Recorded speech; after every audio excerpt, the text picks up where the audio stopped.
ರಾಮಚಂದ್ರ ರಾವ್ ಅವರ ಪ್ರಕರಣ ದೊಡ್ಡ ಮಟ್ಟದಲ್ಲಿ ಸದ್ದು ಮಾಡ್ತಾ ಇದೆ. ಹಾಗೆಯೇ ಆಕ್ರೋಶ ಕೂಡ ಹೆಚ್ಚಾಗ್ತಾ ಇದೆ. ಅವರ ಮೇಲೆ ಶಿಸ್ತಿನ ಕ್ರಮ ತಗೋತೀವಿ, ಶಿಸ್ತು ಕ್ರಮ ಜರುಗಿಸ್ತೀವಿ. ಎಷ್ಟೇ ಎತ್ತರದ ಅಧಿಕಾರಿ ಆದರೂ ಕೂಡ ಕಾನೂನಿಗಿಂತ ಯಾರು ದೊಡ್ಡವರಲ್ಲ. ಅವ್ರ ಮೇಲೆ ಶಿಸ್ತಿನ ಕ್ರಮ ತಗೊಳ್ತಕ್ಕಂಥ ಕೆಲಸವನ್ನು ಮಾಡ್ತೀವಿ. ಅದನ್ನು ವಿಚಾರಣೆ ಮಾಡಿ ಆಮೇಲೆ ಕ್ರಮ ತಗೋತೀವಿ. ಜನಾರ್ದನ್ ರೆಡ್ಡಿ ಅವರು ಸಹ ತಮ್ಮ ಮೇಲೆ ಆರೋಪ ಮಾಡ್ತಾರೆ. 12 ಜನ ಸಚಿವರು ಮತ್ತು ತಾವು ಸೇರಿ ರಾಜ್ಯವನ್ನು ಲೂಟಿ ಮಾಡ್ತಾ ಇದ್ದೀರಿ ಅಂತ ಲೂಟಿ ಮಾಡಿ ಜೈಲಿಗೆ ಹೋಗಿದ್ದಾರೆ. ವಾಟ್ ಮಾರಲ್ ರೈಟ್ ಈ ಹ್ಯಾಸ್? ಲೂಟಿ ಮಾಡಿದ ಮೇಲೆ ತಾನೇ ಜೈಲಿಗೆ ಹೋಗಿದ್ದು. ಮತ್ತೆ ಅವರು ಬಳ್ಳಾರಿಗೆ ಬರಬಾರ್ದು ಅಂತ ಯಾಕೆ ಹೇಳಿದರು? ಕಂಡೀಷನ್ ಹಾಕಿದ್ರಲ್ಲ. ಸುಪ್ರೀಂ ಕೋರ್ಟ್ ಮುಂದೆ ಈಗಲೂ ಕೇಸ್ ಇದೆಯಲ್ಲ. ಈ ವಿರೋಧ ಪಕ್ಷದವರು ಸುಳ್ಳು ಹೇಳೋದು ಬಿಟ್ಟರೆ ಬೇರೆ ಏನು ಗೊತ್ತಿಲ್ಲ ಅವರಿಗೆ. ಸುಳ್ಳು ಆರೋಪಗಳನ್ನು ಮಾಡೋದು, ಸುಳ್ಳು ಹೇಳೋದು, ಜನಗಳನ್ನು ದಾರಿ ರಾಮಚಂದ್ರ ರಾವ್ ಪ್ರಕರಣ ನನಗೆ ಬೆಳಗ್ಗೆ ಗೊತ್ತಾಗಿದೆ. ವಿಚಾರಣೆ ಮಾಡಿಸ್ತೇವೆ, ಅವರ ವಿರುದ್ಧ ಶಿಸ್ತು ಕ್ರಮವನ್ನು ಕೈಗೊಳ್ಳುತ್ತೇವೆ ಅಂತ ಹೇಳಿ ಸಿಎಂ ಸಿದ್ದರಾಮಯ್ಯನವರು ಮಾತನಾಡಿದ್ದಾರೆ.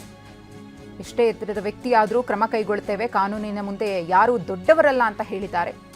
ವಿಚಾರಣೆಯನ್ನ ಮಾಡಿ ಅವರ ವಿರುದ್ಧ ಕ್ರಮ ಆಗುತ್ತೆ ಅಂತ ಹೇಳಿ ಸಿಎಂ ಸಿದ್ದರಾಮಯ್ಯನವರು ಪ್ರಕರಣದ ಕುರಿತು ಬೆಳಗಾವಿಯಲ್ಲಿ ಮಾತನಾಡಿದ್ದಾರೆ. ಅವರು ಯಾರೇ ಆಗಿರಲಿ, ಕಾನೂನಿನ ಮುಂದೆ ಎಲ್ಲರೂ ಕೂಡ ಒಂದೇ, ಅವರ ವಿರುದ್ಧ ಕ್ರಮ ಆಗುತ್ತೆ ಎಂದಿದ್ದಾರೆ.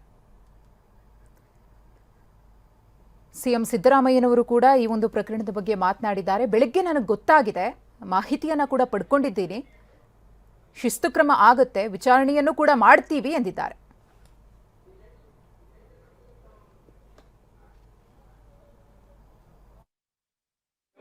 ಈಗ ನಾವು ಅದ್ರ ಬಗ್ಗೆ ವಿಚಾರಣೆ ಮಾಡಿಸ್ತೀವಿ.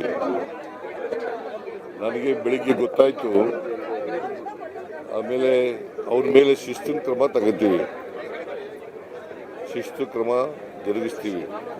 ಎಷ್ಟೇ ಎತ್ತರದ ಅಧಿಕಾರಿ ಆದರೂ ಕೂಡ ಕಾನೂನಿಗಿಂತ ಯಾರು ದೊಡ್ಡವರಲ್ಲ. ಅವ್ರ ಮೇಲೆ ಶಿಸ್ತಿನ ಕ್ರಮ ತಗೊಳ್ತಕ್ಕಂಥ ಕೆಲಸವನ್ನು ಮಾಡ್ತೀವಿ.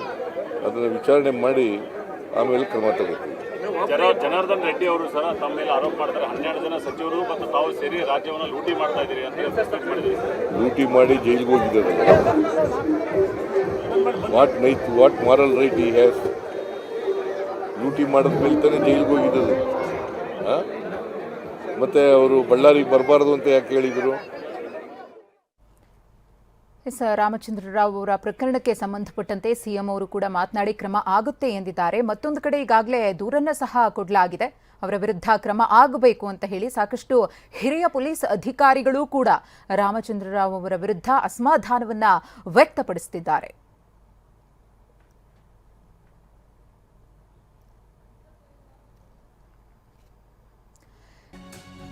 ನೋಡ್ತಾ ಇದ್ದೀವಿ, ರಾಮಚಂದ್ರ ರಾವ್ ಅವರ ವಿರುದ್ಧ ಶಿಸ್ತು ಕ್ರಮಕ್ಕೆ ಸಿಎಂ ಸೂಚನೆ.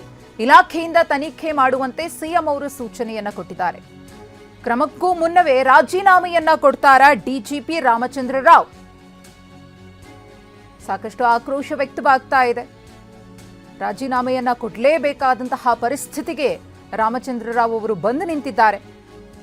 ಈಗಾಗಲೇ ನಮ್ಮ ಜೊತೆಗೆ ಸಾಮಾಜಿಕ ಹೋರಾಟಗಾರರು ಕೂಡ ಮಾತನಾಡ್ತಾ ಇದ್ರು, ಅದನ್ನ FSL ಕಳಿಸಿದ್ರು ಕೂಡ ಅದು ಅಸಲಿ ಅನ್ನೋದು ಗೊತ್ತಾಗುತ್ತೆ ಅಂತ. ರಾಮಚಂದ್ರ ಅವರು ಠಾಣೆಗೆ ಹೋದಂತ ಮಹಿಳೆಯರ ಜೊತೆಗೆ ಅನುಚಿತವಾಗಿ ವರ್ತನೆ ಮಾಡಿದ್ದಾರೆ. ಈಗ ನಾವು ಅದ್ರ ಬಗ್ಗೆ ವಿಚಾರಣೆ ಮಾಡಿಸ್ತೀವಿ.